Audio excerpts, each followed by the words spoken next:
మన ముకుంద జ్యువెలర్స్ వారి క్రిస్మస్ మరియు న్యూ ఇయర్ సంబరాలు అన్ని జ్యువెలరీలపై ఉన్న VA flat 10% discount, no making charges. మరో నూతన బ్రాంచ్ ప్రారంభం మన జూబ్లీ హిల్స్ లో. ఐబొమ్మ నిర్వాహకుడు ఇమంది రవి పైరసీ కేసులో మరో కొత్త కోణం వెలుగులోకి వచ్చింది. ప్రహ్లాద్ అనే సాఫ్ట్వేర్ ఇంజనీర్ పేరిట Ravi Aadhaar, PAN, driving licence, నకిలీ కార్డులు తీసుకున్నట్లు దర్యాప్తులో తేలింది. ఈ గుర్తింపుతోనే విదేశాలలో పౌరసత్వం సైతం తీసుకున్నట్లు పోలీసులు నిర్ధారించారు.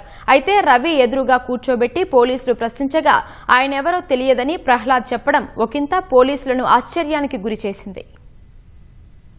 తెలుగు రాష్ట్రాల్లో సంచలనం సృష్టించిన పైరసీ సైట్ ఐబొమ్మ నిర్వాహకుడు ఇమంది రవి కేసు దర్యాప్తులో ఆసక్తికర విషయాలు వెలుగు చూస్తున్నాయి. ఫోటో మాత్రం తనది పెట్టుకుని ప్రహ్లాద్ కుమార్ అనే వ్యక్తికి చెందిన ఆధార్, పాన్, డ్రైవింగ్ లైసెన్సుల ద్వారా డొమైన్ రిజిస్ట్రేషన్లు, కరేబియన్ దేశమైన సెయింట్ కిట్స్ అండ్ నేవీస్ సభ్యత్వం సైతం తీసుకున్నట్లు తేలింది. రవి అరెస్టు సమయంలో స్వాధీనం చేసుకున్న గుర్తింపు కార్డులు నకిలీవని గుర్తించిన పోలీసులు అసలు ఈ ప్రహ్లాద్ ఎవరని పోలీసులు ఆరా తీశారు. ఇందుకు సంబంధించి రవి 2016 తాను అమీర్పేటలో కోచింగ్ తీసుకునే సమయంలో తన రూమ్మేట్ అని చెప్పాడు. మరింత లోతుగా దర్యాప్తు చేయగా తాజాగా హైదరాబాద్ సైబర్ క్రైమ్ పోలీసులకు అతని ఆచూకీ చిక్కింది. బెంగళూరుకు చెందిన సాఫ్ట్వేర్ ఇంజనీర్ ప్రహ్లాద్ కుమార్ ను పోలీసులు హైదరాబాద్ కు పిలిచి విచారించారు. రవి ఎదురుగా కూర్చోబెట్టి మీ పేరుతో ఆధార్, పాన్, డ్రైవింగ్ లైసెన్సులు తీశారని ప్రశ్నించగా ప్రహ్లాద్ ఆశ్చర్యపోయినట్లు తెలుస్తోంది. తన పేరుపై ఐడి కార్డులు, సభ్యత్వం తీసుకోవడంపై షాక్ గురైనట్లు సమాచారం.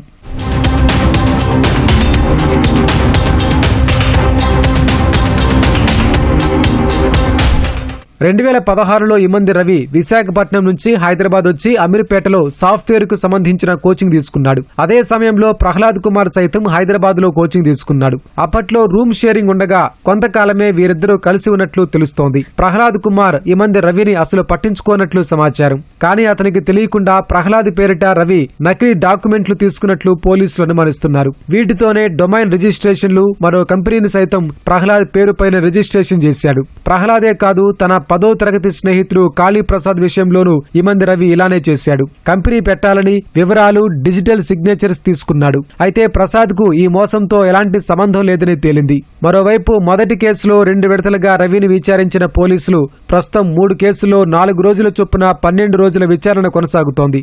ఈ విచారణ నేటితో ముగియనుంది.